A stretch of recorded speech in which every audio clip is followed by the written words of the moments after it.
So we're gonna get out mushroom picking. We're finding them. We're kind of the gourmet mushroom guys, experts on wild mushrooms. And that one right there, the chefs in Paris would almost die for. I don't see why, just because I'm a survivalist, I can't enjoy a few comforts once in a while. Right on.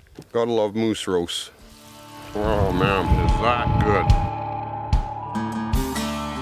Hi, I'm Greg Ovens, and this is Ovens Rocky Mountain Bushcraft.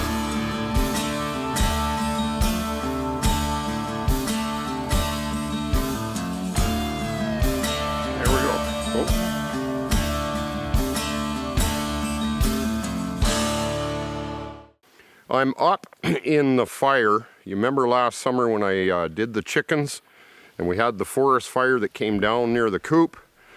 I'm up in the fire and looking for morel mushrooms. I want to make a fancy dinner with the morel mushrooms. I think we're getting near the end of the season and it's been so hot and dry. I might have a little bit of trouble finding them. So I hope you'll find this interesting. Right on.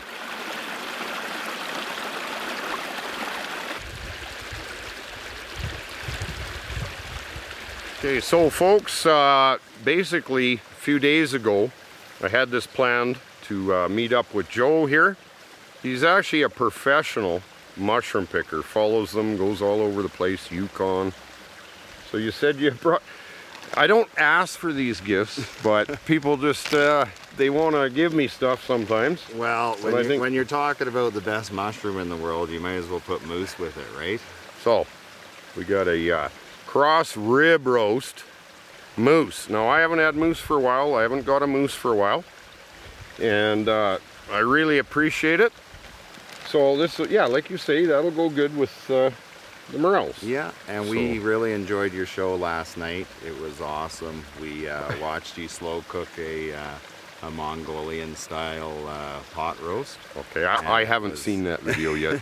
And that's what gave us the idea of bringing out a nice big chunk of moose meat for Greg. And oh, I appreciate it. You betcha. Anytime. Appreciate it. Anytime. And then you made some jam or something for me. Mm-hmm. This is Asher. Asher. And this is what he brought you. And he wanted to give me some jam. What kind of jam is it? Raspberry. Okay, wild? Yep. So wild raspberry jam. Well, that's really nice of you, buddy. And that's all from the Yukon too, so. Yeah, so the moose is from the Yukon. The jam, he made special. So this is gonna be a treat. All of us are gonna go out, try to find some morels. This will be a great dinner, folks. So I really do appreciate running into people. I'm out here in the bush and I run into people that actually are subscribers, I hope. We are. We've watched every one of the 30-day challenge. We watched all of Alone. My son is one of the biggest fans. That's actually how we met Greg. I met Greg and I had to introduce him to Asher, and the rest was history. There you go. Slap me 5. Are you going to teach Greg how to mushroom pick today? All right. Yeah. So basically I just need enough for a dinner to go with that beautiful moose roast. I'll have to share it. This is going to be awesome. So we're going to get out mushroom picking.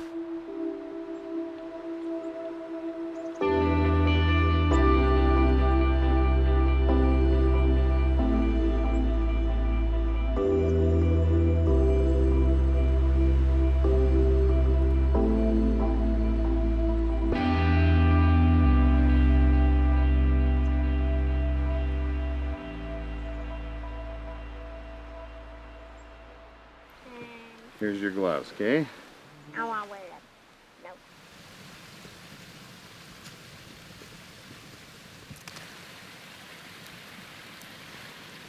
So this is how you can tell if they're good or not, Greg. Here's a good indication. You look at the base, and when you got those little lines in there, you'll break them apart, and they have a little worm in them. So this is a little bit past gone, right? Oh yeah. We would never, yeah, we really concentrate on quality. We pick 15 different types of mushrooms, so we're kind of experts on wild mushrooms, but there's the odd worm in them. And one, as they say, one bad worm could ruin your whole batch, right? So you never really want to put those in your basket. They can really bother the rest of your really nice mushrooms that you work so hard for. Hole in the bottom of that, And you can feel how firm it is. When it's firm like that, it has integrity and there's no worms in it. And that one right there, the chefs in Paris would almost die for. Really, that's the best quality. So that's what you're looking find. for restaurants. Exactly, yeah. About this size to about what Asher just found about 5 minutes ago, that nice gray. And then the large ones are actually either used for stuffing with like a cream cheese garlic spread. They pipe it in with a piping bag. Or a lot of different Asian cultures will use it in their cuisine for soups and such. It's really a soup mushroom when it gets so big. I've been picking since I was 16 years old, and last year we did 107 days of Morels. We pretty well pick from Morels May long weekend sometimes till September depending on the region, and then we'll go into our fall mushrooms where we do chanterelles and pine and matsutake, those mushrooms, right? And that'll go all the way to Christmas. Cool. So yeah, we're kind of the gourmet mushroom guys, and we take a lot of pride in what we do. There's a nice blonde. We'll find the grays in here as well. So this is going to be an awesome dinner. Finley, don't knock the camera over, please. Another blonde. We're finding them. So now we got some olives. Olive Morels. There's a beautiful gray to show the difference. And the difference really is if you look inside, the olives start growing another layer.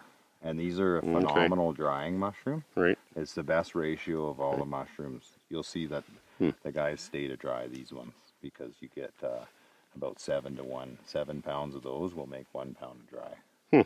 And then other mushrooms will be, 10 or 12 pounds to make one dry. I think what you might be doing is a deal. I don't think he wants it. You don't like the mushrooms? Come on, Finn. Oh well. You want the bite-sized one?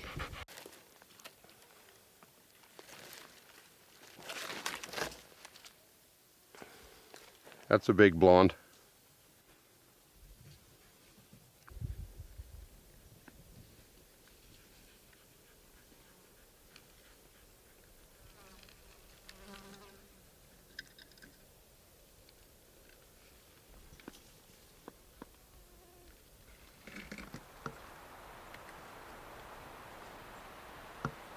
I want to cook that moose roast properly.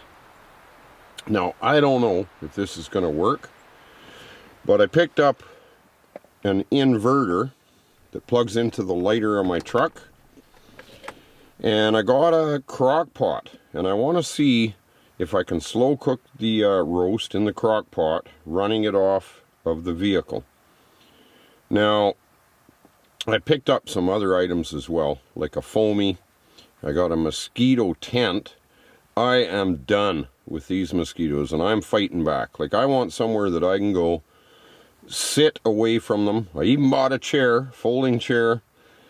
I don't see why, just because I'm a survivalist, I can't enjoy a few comforts once in a while. But, like I say, this crock pot, I don't know if it's going to blow fuses, if it's even going to work. But right now, we have a problem, and that is there's a fire ban. So now I can use briquettes to cook the moose roast. I'll do the mushroom sauce in a frying pan on briquettes. But if this is going to work, it's really the way that I'd like to do this moose roast is to slow cook it. I'm not really going to season it, but I am going to put some garlic in it, some butter, throw some potatoes in. You probably noticed Finley was yiped in the video. I think he was chewing on a stick and got a sliver or something. Oh, he didn't like that noise either. Oh, I really like these slow cookers or these crock pots. But whether it's going to be able to run off of this inverter remains to be seen. The inverter is not going to run the slow cooker. I'm going to have to take it to someone's house. It just doesn't have the power to run it, so there's nothing I can do. just making all kinds of weird noises and stuff. Gotta love moose roasts. Bit of juice from the roast. Stay out of there, Finn. So basically what I'm going to do is just poke holes, take pieces of garlic, and shove into the roast. Just like that. We'll load that up with some garlic in the slow cooker, and away we go. I'm going to throw some potatoes in there, and then I'll show you the mushroom sauce I'm going to make. It's going to be good. I just picked up my moose roast. Looks really good. Now what I want to do is cook the morels up. Yeah, like I say, we have to use barbecue briquettes because there's a fire ban. It's always nice to have a fire, but in this situation, we're out of luck as far as the fire goes. I did get my mosquito net set up, mosquito tent, whatever you want to call it. Got my foamy in there. So now I can be comfortable, stretch out at night. Mosquitoes are bad, I can put my chair in there, get away from them. And they have been bad this year, so nice little thing to have if you're out in the bush. If you spend a lot of time in the bush, these are handy to have for sure. Right on.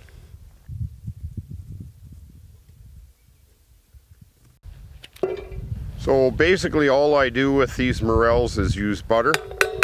Fair amount of butter, a couple of cloves of garlic, and then for the bigger mushrooms I might cut them in half, but the smaller ones I'll just put in there whole. Saute them, and then I'll drain the juice off the roast, make some gravy, and add the mushrooms to that. Should be really good. Really, really good.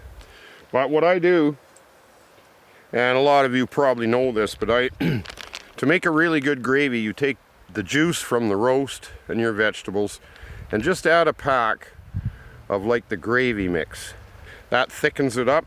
Very flavorful because some of these mixes you just add water to, but if you're taking the juice from your roast in the slow cooker, way better. I even have a wisp.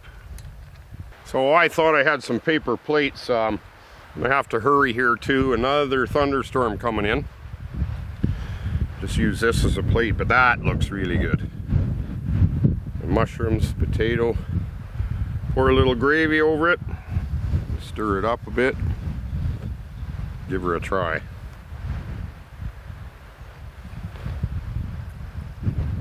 Wow, those morels are good. Try a bit of the moose meat too.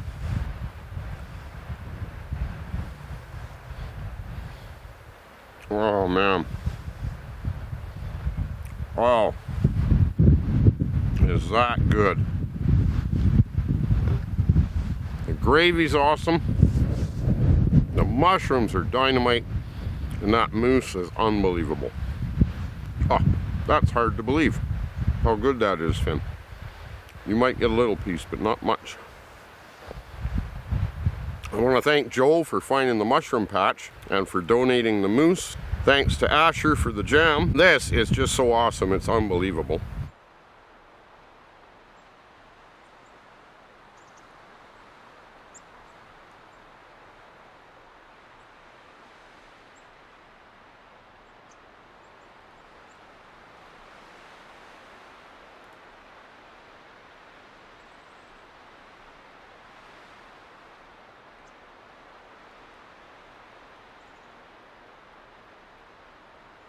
Thank you all for watching as well.